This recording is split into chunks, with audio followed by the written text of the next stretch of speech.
ভারতের বিরোধী রাজনৈতিক দলগুলি বারবার অভিযোগ করে আসছে যে কোনো দুর্নীতিগ্রস্ত নেতা বা নেত্রী বা কোনো দল থেকে তারা যখন বিজেপিতে যোগদান করছে তারা তখন কিনা ওয়াশিং মেশিনে পরিষ্কার হয়ে শুদ্ধ হয়ে বিজেপিতে যোগদান করছে।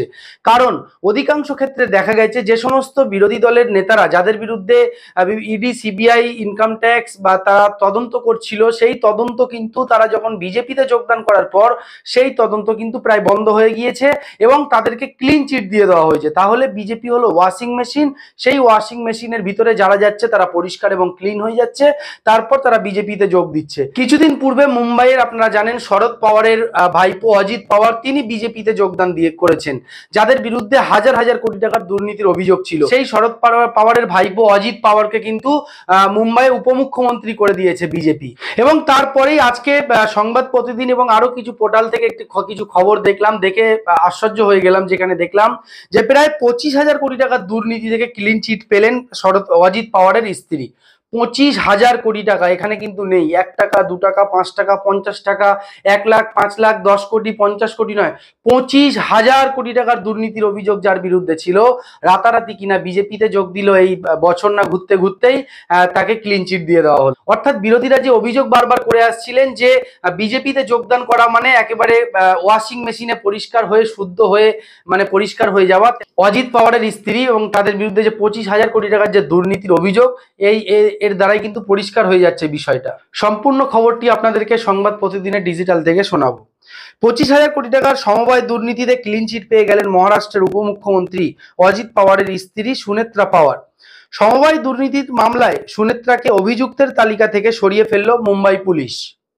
সুনেত্রা এবার এনডিএ সমর্থিত এনসিপি প্রার্থী হিসাবে লড়ছেন বারামতি থেকে। সূত্রের খবর, 25,000 কোটি ওই সমবায় কেলেঙ্কারিতে গত জানুয়ারিতে ক্লোজার রিপোর্ট পেশ করেছেন মুম্বাই পুলিশ। ওই ক্লোজার রিপোর্টেই সুনেত্রা পাওয়ারকে ক্লিন চিট দেওয়া হয়েছে। ঘটনাচক্রে কাকা শরদ পাওয়ারের সঙ্গ ছেড়ে অজিত পাওয়ার মহারাষ্ট্র সরকারে যোগ দেওয়ার পর মুম্বাই পুলিশ ওই ক্লোজার রিপোর্ট জমা দিয়েছিল, যা সদ্যই প্রকাশ্য এসেছে। লোকসভা ভোটের বাজারে সেই তথ্য প্রকাশ্যে আসায় খানিকটা হলেও অস্বস্তিতে অজিত সহ এনডিএ শিবির।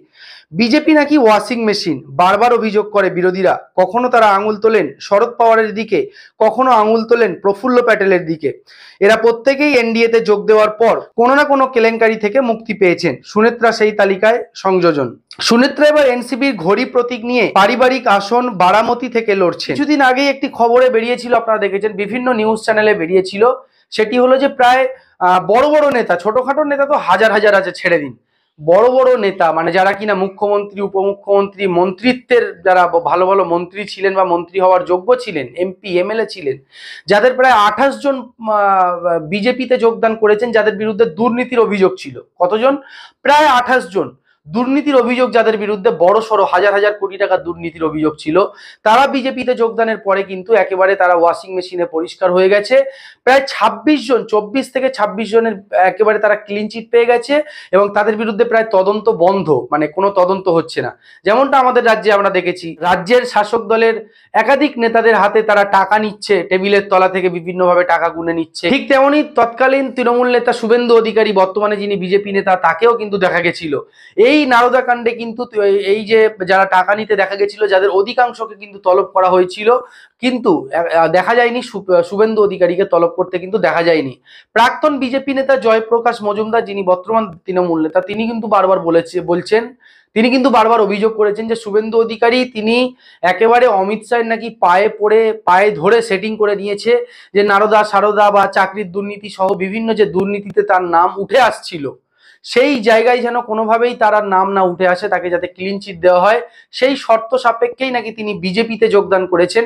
এক দফার লোকসভা ভোট হয়েছে এবং লোকসভা ভোট দ্বিতীয় দফারও ভোট আগামীকাল, দ্বিতীয় দফার ভোট রয়েছে। এবং এই সময় দাঁড়িয়ে এই যে অজিত পাওয়ারের স্ত্রীকে যে 25,000 কোটি টাকার যে দুর্নীতি, এত বিরাট একটা দুর্নীতি, এই দুর্নীতিতে ক্লিন চিট পেয়ে যাওয়া, মুম্বাই পুলিশ যে ক্লিন চিট দিয়ে দিল অজিত পাওয়ারের স্ত্রীকে, এটা কিন্তু যথেষ্ট তাৎপর্যপূর্ণ এবং এর প্রভাব কিন্তু ভোটে পড়বে বলেই কিন্তু মনে করা হচ্ছে।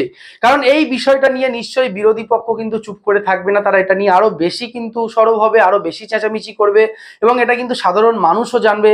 এবং সাধারণ মানুষ এতটাও বোকা নয় যারা বাজারে গেলে কোনটা কানা বেগুন কোনটা ভালো বেগুন বেছে কিনতে পারে, যারা কিনা আপনার তার ভালো মন্দ অনেকটাই জানে, তারা কিন্তু খুব ভালোভাবেই এটা বুঝতে পারবে যে বিজেপি কিভাবে ওয়াশিং মেশিনের কাজ করছে। বিরোধীদের অভিযোগটা তাহলে কি সত্য প্রমাণিত হচ্ছে? এবং দিনের পর দিন বিজেপি কি দুর্বল হচ্ছে, এনডিএ জোট দুর্বল হচ্ছে, এই প্রশ্ন কিন্তু থেকে যায়। যদি দুর্বল না হয় তাহলে কেন দুর্নীতিগ্রস্তদেরকে তারা প্রশ্রয় দিচ্ছে, তাদেরকে ক্লিন চিট দিতে হচ্ছে, তাদেরকে দলে নিতে হচ্ছে? তাহলে কি বিজেপির যারা পুরাতন নেতা, যারা সিনিয়র নেতা, যারা দীর্ঘদিন ধরে বিজেপি দলটি করে আসছে, তাদের প্রতি কি বিজেপি ভরসা রাখতে পারছে না? তাই অন্য দল থেকে টাকা দিয়ে, পয়সা দিয়ে, ক্ষমতার লোভ দেখিয়ে বা দুর্নীতির বড় বড় দুর্নীতির সঙ্গে যাদের নাম জড়িয়ে রয়েছে, তাদেরকে ক্লিন চিটের অফার করে বা ক্লিন চিট দিয়ে তাদেরকে দলে নিতে হচ্ছে। এটা নিয়ে কিন্তু একটা প্রশ্ন থেকেই যায়। যারা ইউটিউবে আমাদের ভিডিওটি দেখলেন, অবশ্যই আমাদের চ্যানেলটি সাবস্ক্রাইব করে পাশে থাকা বেল আইকনটি দাবিয়ে রাখবেন। আর যারা ফেসবুকে আমাদের ভিডিওটি দেখছেন, আমাদের চ্যানেলটি লাইক এবং ফলো করে রাখবেন। অবশ্যই আপনারা কমেন্ট বক্সে মতামত জানাবেন আজকের এই বিষয় নিয়ে। আপনাদের কোনো পক্ষে বিপক্ষে কোনো রকম মন্তব্য থাকলে অবশ্যই কমেন্ট করবেন। ভিডিওটি শেয়ার করে আমাদের সঙ্গে থাকবেন। ধন্যবাদ সবাইকে।